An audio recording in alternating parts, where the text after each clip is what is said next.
Alléluia, bonjour. Combien de fois sommes-nous confrontés à des choix qui, bien que simples en apparence, peuvent définir la direction de nos vies? Le pardon ou la rancune? L'humilité ou l'orgueil? La soumission à Dieu ou l'entêtement dans nos propres voies? Nos choix ne sont jamais neutres. Ils révèlent quelque chose de profond sur notre cœur. Peut-être êtes-vous à un tournant aujourd'hui, peut-être sentez-vous cette tension entre ce que vous savez être juste et les luttes qui vous retiennent, ou peut-être que vous portez encore les traces d'un passé où l'obstination a laissé des blessures. Quel que soit votre parcours, sachez ceci, il n'est jamais trop tard pour revenir à Dieu. Dans ce nouvel épisode, nous découvrirons ensemble ce que la Bible nous enseigne sur la repentance. Non pas comme un simple regret, mais comme une transformation profonde, un changement de direction qui nous ouvre à la grâce infinie de Dieu. Nous verrons également les dangers de l'obstination, ce mur que nous érigeons parfois entre Dieu et nous-mêmes, et comment il nous appelle à briser ces barrières. Nous allons découvrir ensemble pourquoi la repentance n'est pas une faiblesse, mais une force, une opportunité de renouer avec la vie que Dieu désire pour nous. Nous verrons également comment l'obstination peut devenir un piège qui nous enferme, et ce que la Bible nous enseigne pour éviter de tomber dans cette impasse. Alors, la repentance ou l'obstination? Que choisir? Bienvenue dans ce nouvel épisode de notre podcast et de notre émission des Chroniques du Dimanche.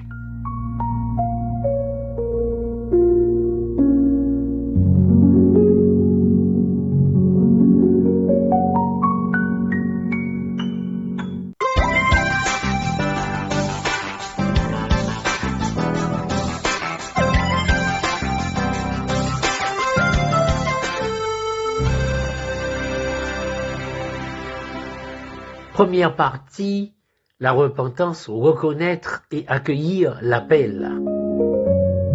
Pour bien comprendre l'idée de repentance, revenons à ses racines.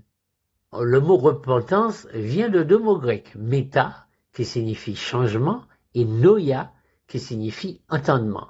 Et toutes les fois où le mot de repentance est cité dans le Nouveau Testament, le mot grec correspondant est métanoia. En hébreu, le mot teshuva signifie littéralement le retour. Il contient une notion active, celle de tourner le dos à une direction pour en adopter une nouvelle. À la lumière de ces quelques indications, nous sommes en mesure de comprendre ce que signifie la repentance du point de vue biblique. Ce n'est pas seulement un regret émotionnel, mais une transformation intérieure et une réorientation complète de nos pensées, de nos priorités, de notre comportement et de notre direction. La repentance n'est donc pas un acte passif de lamentation, c'est un mouvement dynamique et volontaire qui nous permet de revenir à Dieu. Dieu ne cherche pas à humilier, mais à restaurer. Comme le dit Ézéchiel au chapitre 33 et au verset 11, « Revenez et vivez ». Dans Luc, chapitre 15, des versets 11 à 32, un point de départ troublant. Le fils demande à son père son héritage, une requête qui, dans le contexte culturel de l'époque, équivaut à souhaiter la mort du père. C'est une rupture relationnelle majeure, empreinte d'arrogance et d'ingratitude. Après avoir gaspillé ses ressources dans une vie de débauche, le fils se retrouve seul et affamé, réduit à envier la nourriture des porcs. Ce moment symbolise ce que la Bible appelle parfois la mort spirituelle, une véritable descente aux enfers. Il rentra en lui-même et se dit « Combien de mercenaires chez mon père ont du pain en abondance, et moi, ici, je meurs de faim. » Luc chapitre 15 au verset 17.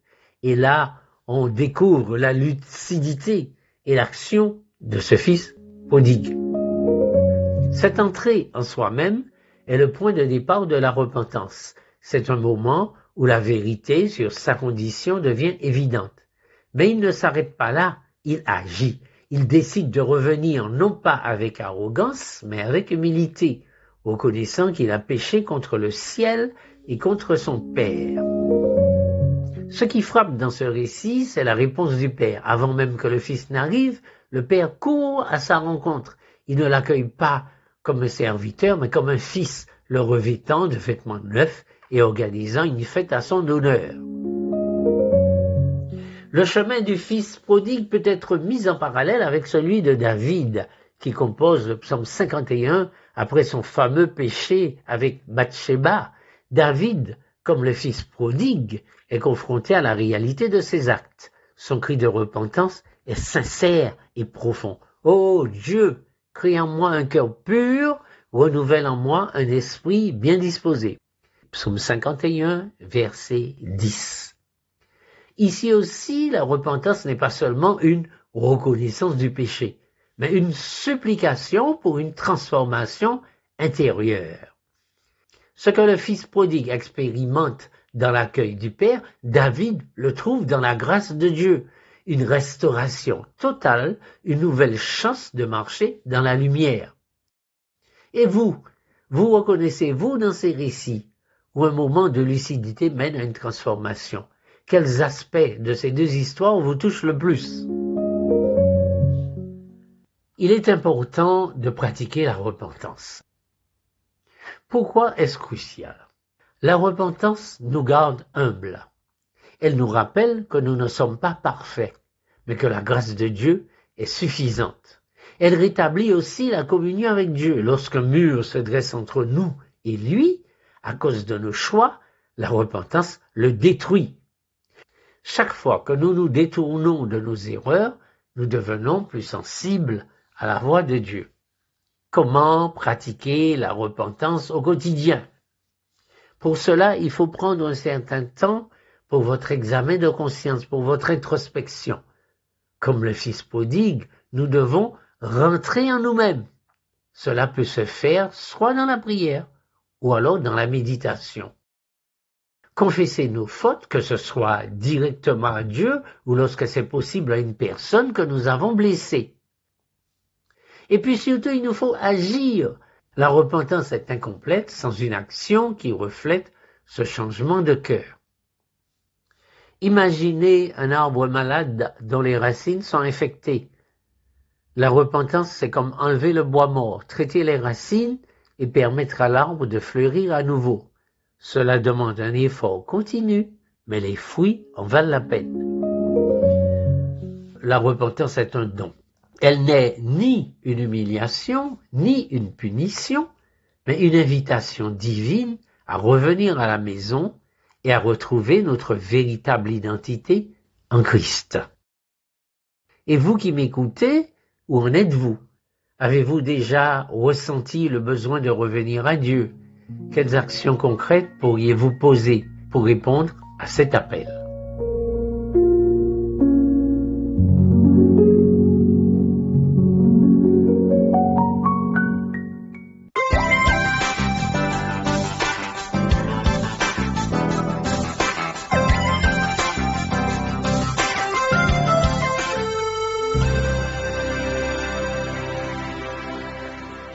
Seconde partie, l'obstination.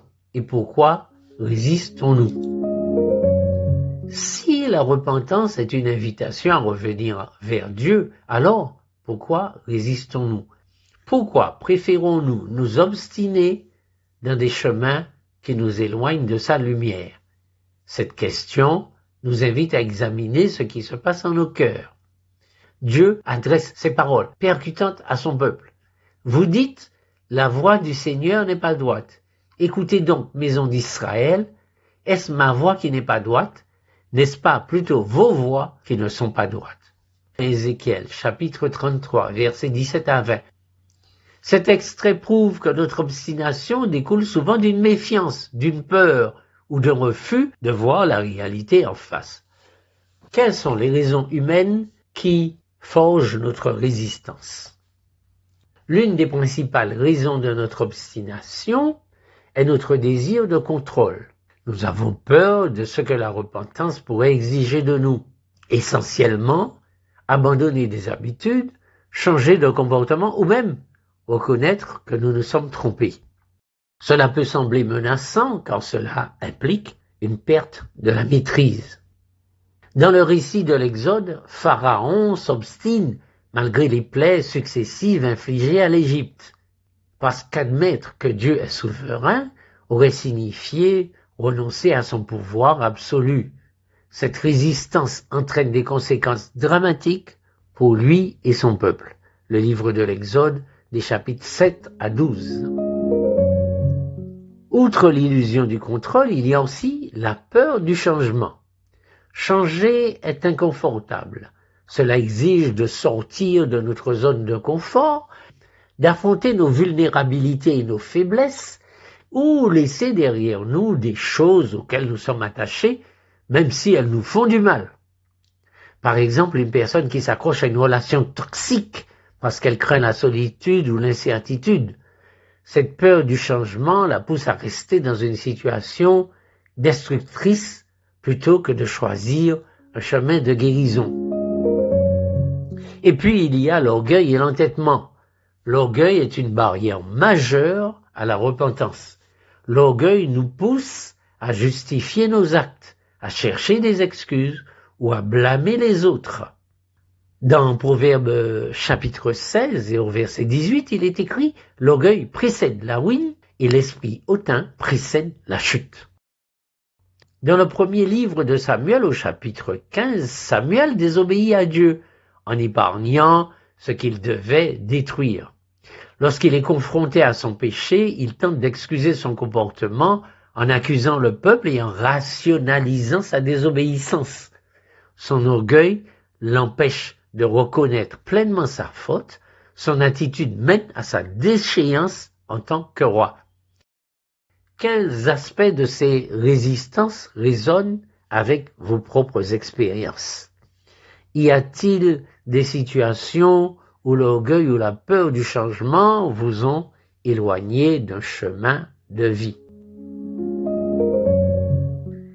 L'obstination, lorsqu'elle devient un mode de vie, peut avoir des conséquences profondes et même catastrophiques. D'abord, elle peut provoquer une rupture spirituelle. Elle nous éloigne de Dieu, mais parce que nous tournons délibérément le dos à sa lumière. L'obstination provoque des relations brisées. L'obstination peut entraîner des conflits ou des malentendus avec ceux qui cherchent à nous aider ou à nous encourager à changer. Ensuite, l'obstination provoque aussi un sentiment d'errance intérieure. Comme l'a dit Jésus dans Jean 12, verset 23, « Celui qui marche dans les ténèbres ne sait où il va. » Voilà un exemple biblique concernant le peuple d'Israël au désert.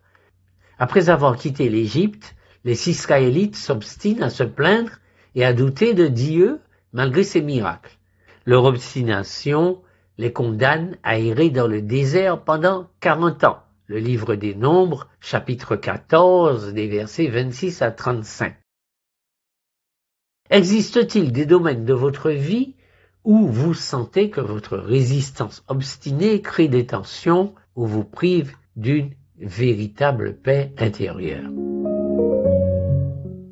Mais alors, me direz-vous, comment sortir du cycle de l'obstination? D'abord, et la première chose à faire est de reconnaître le problème ou l'origine du problème. Comme le dit le psaume 139, versets 23 et 24. Je cite, « Sonde-moi, ô Dieu, et connais mon cœur. Éprouve-moi et connais mes pensées. Regarde si je suis sur une mauvaise voie et conduis-moi sur la voie de l'éternité. » Cette prière est un appel à Dieu pour qu'il révèle ce que nous ne voulons pas toujours voir nous-mêmes. Vous pouvez en faire votre prière quotidienne. Ensuite, il convient d'accepter la grâce. La peur de changer ou d'admettre nos erreurs vient souvent d'une peur inconsciente de ne pas être accepté. Pourtant, la Bible nous assure que Dieu ne cherche pas à nous condamner, mais bien au contraire à nous restaurer. Comme dans l'histoire du fils prodigue, il est prêt à nous accueillir même après toutes nos errances. Ensuite, il convient de poser un premier pas concret. Si vous êtes dans un conflit, cela peut être une simple parole de pardon ou un geste de réconciliation. Si vous luttez avec une habitude tenace, destructrice, cela peut être chercher de l'aide ou confier ce poids à Dieu dans la prière. Imaginez un bateau qui dérive à cause d'une ancre coincée.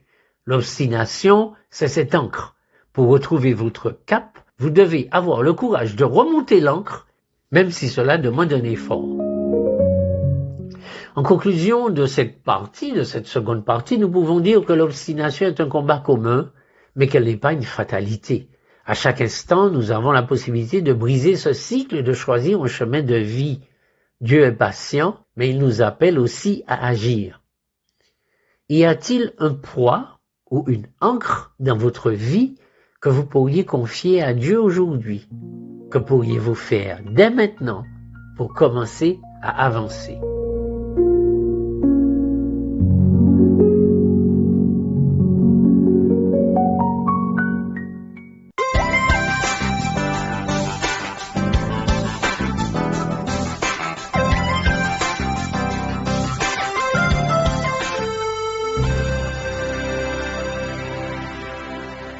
Troisième partie, la voie du retour, vivre une repentance quotidienne. Après avoir exploré la beauté de la repentance et les dangers de l'obstination, il est temps maintenant de nous tourner vers la voie que Dieu nous propose, un chemin de retour et de transformation marqué par une pratique quotidienne de la repentance. Cette troisième partie ne se limite pas à une synthèse, mais offre un encouragement pratique et spirituel pour intégrer ces enseignements dans nos vies. Dans le livre de l'Apocalypse selon saint Jean, au chapitre 22, des versets 1 à 5, la vision du fleuve d'eau vive, de l'arbre de vie et de la cité de Dieu nous rappelle que la repentance nous conduit à une communion renouvelée avec Dieu, une vie abondante et éternelle. C'est l'aboutissement du retour auquel il nous appelle. La repentance n'est pas un événement isolé de notre vie chrétienne. Elle est une discipline continue, une posture de cœur, et Jésus nous rappelle dans Luc, au chapitre 9 et au verset 23, je cite, « Si quelqu'un veut venir après moi, qu'il renonce à lui-même, qu'il se charge chaque jour de sa croix, et qu'il me suive. » Et chaque jour, nous faisons face à des choix et à des défis. La repentance, c'est reconnaître humblement nos faiblesses et demander à Dieu de transformer toutes nos pensées et toutes nos actions. Par exemple, un employé qui, après une dispute au travail, prend le temps de réfléchir, de prier et ensuite d'aller demander pardon. Contrairement à ce que l'on pourrait croire, pratiquer la repentance n'est pas du tout oppressant. Bien au contraire. La repentance est une source de liberté. Elle nous décharge de nos erreurs et renouvelle toute notre relation avec Dieu. David, après son cri de repentance dans le psaume 51, retrouve la joie de son salut. Et vous, comment pourriez-vous faire de la repentance une pratique régulière dans votre vie quotidienne? Si la repentance est un appel à revenir, et nous savons que Dieu ne se lasse pas de pardonner, Dieu nous dit, si vos péchés sont comme le cramoisi, ils deviendront blancs comme la neige. Dans Isaïe 1er chapitre verset 18, notre repentance trouve toujours sa grâce infinie. Paul écrit dans Tite, au 2e livre, au verset 11 et 12, je cite, « Car la grâce de Dieu nous enseigne à renoncer à l'impiété et aux convoitises mondaines et à vivre dans le siècle présent selon la sagesse, la justice et la piété. » Ce qui était valable au siècle de Tite l'est encore aujourd'hui. La grâce ne se contente pas de pardonner seulement, elle transforme complètement. Voici une pierre couverte de mousse et de saleté. Puis, lorsque l'eau vive coule par-dessus, l'eau ne fait pas qu'enlever la saleté. Elle révèle la pierre telle qu'elle était censée être, lisse et belle. La grâce agit de la même manière dans nos vies. Il est crucial de comprendre que la repentance n'est pas une fin en soi, mais un moyen de vivre dans la lumière de Dieu. Comme le fils prodigue qui retrouve la maison de son père, la repentance nous ramène à une communion profonde avec Dieu. Nous ne sommes pas accueillis comme des étrangers, mais comme des enfants bien-aimés. Si nous confessons nos péchés, il est fidèle et juste pour nous les pardonner et pour nous purifier de toute iniquité. Première épître de Saint Jean, premier chapitre, verset 9. Une vie de repentance n'est pas seulement bénéfique pour nous, elle inspire aussi tous ceux qui sont autour de nous. En choisissant l'humilité et le pardon, nous montrons que Dieu est un Père plein d'amour et de miséricorde. Nous avons tous rencontré une personne qui, par sa douceur et sa capacité à demander pardon, inspire la paix et l'harmonie autour d'elle. Nous sommes appelés à refléter ce témoignage.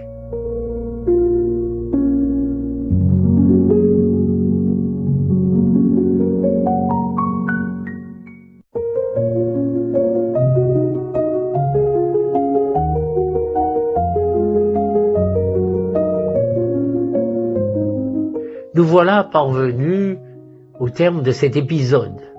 Mais ce n'est pas une fin, c'est un commencement. Aujourd'hui, nous avons vu la beauté de la repentance, la lourdeur de l'obstination et la liberté d'une relation renouvelée avec notre Père Céleste. Peut-être que ce message a touché vos cœurs. Peut-être a-t-il suscité des questions, des défis ou même des envies de changement. Ne laissez donc pas cet élan s'évanouir, qu'il s'agisse d'une peur, d'une rancune ou d'une habitude qui vous pèse. Souvenez-vous que la grâce de Dieu est suffisante. Rappelez-vous que Dieu n'attend pas la perfection. Il attend un simple cœur disposé et prêt à revenir à lui. Il reste fidèle pour vous accueillir et vous guider sur un chemin de vérité.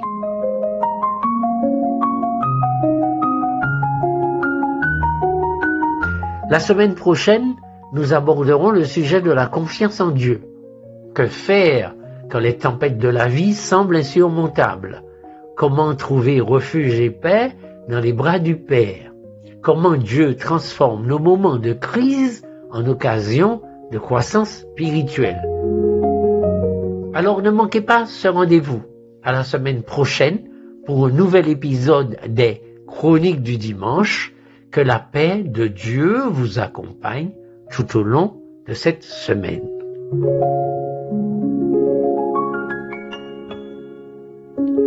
J'ai été fort heureux de partager ce moment avec vous. Je suis votre frère Gratien Nagou.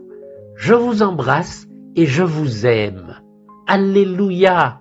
Au revoir.